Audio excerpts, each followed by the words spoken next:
You ever walk out to your car, coffee in hand, ready to start your day, only to feel your stomach drop because someone carved a deep, ugly line across your driver's door? That was me last Thursday morning. The metallic screech mark was so fresh I could still smell the paint dust. And right there, standing a few feet away with a guilty smirk, was little Timmy Hendris, the 12-year-old son of our HOA president, Karen herself. Now, if you've never dealt with an HOA Karen, consider yourself blessed.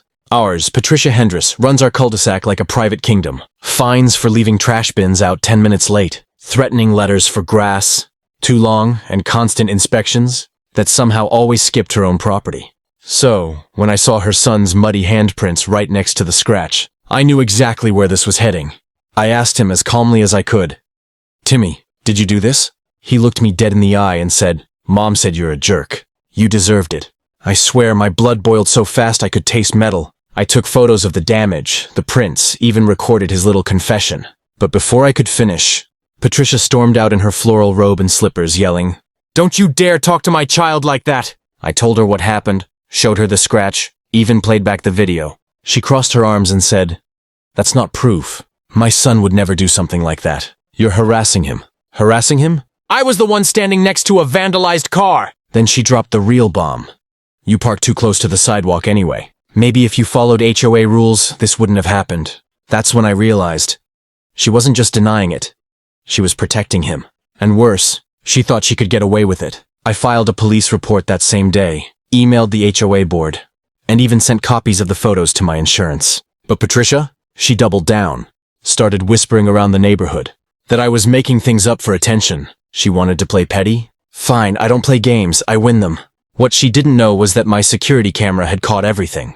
And once I pulled that footage, her smug little empire was about to crumble like a stale cookie. That evening, I sat in my living room replaying the footage from my doorbell camera. At first, it just showed Timmy circling my car like a bored cat. Then, clear as daylight, he pulled a key from his pocket, looked around and carved one long, slow line down the paint. The sound alone made my teeth clench. The little punk even signed his work, his initials TH right near the handle. I didn't even have to zoom in. It was crystal clear. But instead of running straight to the cops, I decided to give Patricia a chance to do the right thing. Call me naive, but I figured a little honesty might still exist in her world. The next morning, I walked over to her perfectly manicured lawn, footage queued up on my phone. She was out front, sipping from her Bow 1 HOA president mug like some self-appointed queen. "Morning, Patricia," I said. "You might want to see this." She didn't even look up. "If it's another one of your complaints, you can email the board." "Oh, it's not a complaint," I replied, pressing play. The sound of the key scraping metal filled the air. Her mug froze halfway to her lips. Her face went pale. For once, the mighty Patricia was speechless. That's not him," she stammered.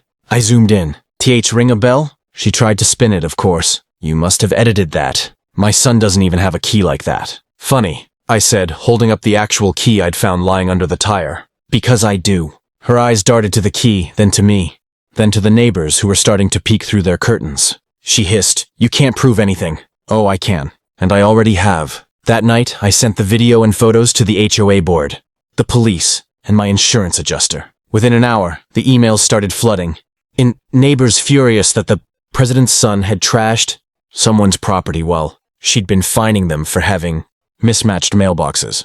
By the next morning, the cops paid Patricia a friendly visit. She tried to stand tall on her porch, lecturing them about neighborhood privacy. But when they told her vandalism was a criminal offense, she suddenly wasn't so chatty. I thought that would be the end of it. But no, Patricia wasn't done digging her own hole. She decided to fight back. And that's when she made her biggest mistake yet. 2 days after the police visit, I thought maybe Patricia had finally learned her lesson. But this was an HOA Karen. Learning wasn't her strong suit. Instead, she went on a full-blown smear campaign. She printed flyers calling me a bully neighbor and claiming I'd doctored fake evidence to extort a family. She even stuffed them in mailboxes around the neighborhood. The gall of that woman. I found one taped to my own door that morning. My jaw locked. That's when I realized this wasn't about money anymore. It was about her pride. Patricia couldn't stand being proven wrong, especially by someone she'd tried to control for years. I called the police again, filed a defamation report, and forwarded every flyer, photo, and email thread I had. But Patricia's arrogance went further. She stood at the next HOA meeting and declared, "We will not tolerate dishonest residents threatening our community." The irony was thick enough to spread on toast. When it was my turn to speak, I stood up, plugged in my phone to the projector, and said, "Since honesty's on the agenda tonight, let's clear something up." The footage played again, this time on a 10-foot screen in the community hall. Gasps filled the room. You could hear a pin drop when Timmy's key made that long, awful screech across the car door. Then came the initials, TH, clear as day. Patricia's face turned a shade of red I didn't know existed. She tried to stand, muttering, "This is harassment," but no one backed her up. One neighbor whispered, "She fined me last month for a garden gnome."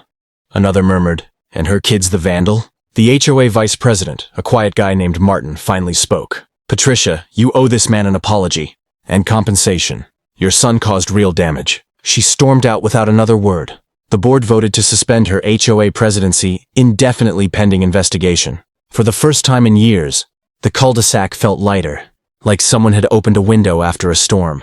That night, she sent me a text, short, venomous, and desperate. "You'll regret humiliating me." Oh, I didn't regret it. Not one bit. Especially not when my insurance company contacted me the next day. They'd completed their assessment, and the repair cost was triple what I'd expected. $3,600, and guess who was now legally on the hook to pay every cent? Patricia Hendris, HOA Karen herself. The sound of justice isn't a gavel or siren. It's the soft ping of an insurance claim approved. I got that message on a Friday morning. Claim accepted. Responsible party, Patricia Hendris. I couldn't help but grin. After weeks of her smugness, lies, and flyers, she was finally being held accountable. The total came to $3,672 paint matching, labor, and a full door panel replacement. My insurance made it clear, since the vandal was identified, Patricia's homeowner's insurance would be billed directly. If she refused, the cost and legal penalties would land squarely on her shoulders. That weekend she came storming to my door fuming. "You're ruining my life," she snapped. "No," I said calmly, "I'm just fixing my car." She pointed a shaking finger at me. "You set me up! You embarrassed my family. Your kid keyed my car, Patricia. That's not setup, that's consequences." She huffed, her voice cracking. "You don't know what this will do to us. Our premiums, the HOA reputation, maybe it'll teach you both some respect," I said, shutting the door gently in her face. By Monday, word had spread through the neighborhood. Patricia, the once untouchable HOA queen, was now a cautionary tale. Parents started keeping their kids away from Timmy, not out of cruelty, but because no one trusted him not to act out again. The board voted unanimously to remove her from all positions, citing breach of trust and misconduct. She tried appealing, of course, sent a long, dramatic email about being a victim of community bullying, but the board had seen the evidence, and frankly, everyone was done with her drama. Weeks later, I passed by her house while heading to work. The My One HOA president mug was gone from her porch. Instead, a for sale sign stood in her yard. She gave me one cold look as I drove by, but I didn't gloat. I just nodded, because karma had already spoken. My car looked brand new. The scratch was gone, the shine restored. Every time I walked to it, I felt that quiet satisfaction of justice done the right way.